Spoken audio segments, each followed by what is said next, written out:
સમગ્ર છાપી કાણોદર પાલનપુર અને બનાસકાંઠાના લોકો વતી રાજ્યના મુખ્યમંત્રીને ભાવભીનું આમંત્રણ આપું છું. તમે એકવાર અત્યારે છાપી આંટો મારો. તમે જે પ્રમાણેના વિકાસની ડંફાસો મારી છે, તમે નાગરિકો માટે બહુ મૃદુ છું, સંવેદનશીલ હોવાની જે બડાસો ફૂંકી છે, એક અડધો કલાક માટે તમે છાપી પાલનપુર હાઈવે પર આવીને ઊભા રહો અને તમને ખબર પડે તમારા વિકાસની વાસ્તવિકતા શું છે. ગઈકાલે મોડી રાતના 2 વાગ્યાથી અત્યાર સુધી ત્યાં પાણી ભરાયેલા છે. તમે તમારા મુસ્લિમ દ્વેષના કારણે કોઈ જરૂરત નથી છતાં કાણોદર અને છાપીમાં કારણ વગરના ફ્લાયઓવર ઊભા કર્યા. આ પણ એક મોટું કારણ છે. ત્યાં ભયંકર પાણી ભરાઈ રહ્યું છે. શરમ આવી જોઈએ તમારી આ રાજનીતિને.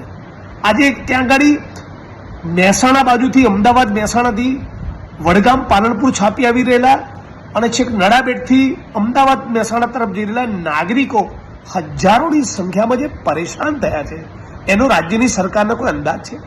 હું તો વિડીયોના માધ્યમથી સમગ્ર ગુજરાતની જનતાને અપીલ કરવા માંગુ છું કે તમે તમારા ફેસબુક પર, ટ્વિટર પર, સોશિયલ મીડિયામાં લખો.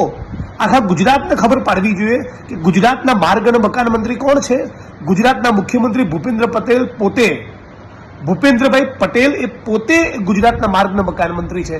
અને એ છતાં જે રાજ્યનો સીએમ પોતે માર્ગ અને મકાન મંત્રી હોય, એ છતાં આટલા રોડ રસ્તામાં પાણી ભરાય, આટલા રોડ રસ્તા તૂટે, શહેરમાં ભૂવા પડેલા હોય, ફ્લાયઓવર તૂટી જાય, મોટા મોટા બ્રિજ કોલેપ્સ થઈ જાય. મને લાગે છે મુખ્યમંત્રી થોડીક સંવેદના બતાવીને સમગ્ર ગુજરાતના તમારા ડિપાર્ટમેન્ટના માણસોનો કહો, આખા ગુજરાતના ખૂણે ખૂણે નીકળી જાય. આ તમે શું કરી રહ્યા છો? એક હાઈવે 15 કલાકથી બંધ હોય, પાણી 12 કલાક સુધી ભરાયેલા, તમારું વહીવટી તંત્ર કરે છે શું? તમને કે શરમ આવે છે? હું ફરી આ વિડીયોના માધ્યમથી સમગ્ર છાપી અને મારા મત વિસ્તારના લોકો વતી, આખા બનાસકાંઠા વતી રાજ્યના મુખ્યમંત્રીને અપીલ કરું છું. તમને ભાવભીનું આમંત્રણ છે.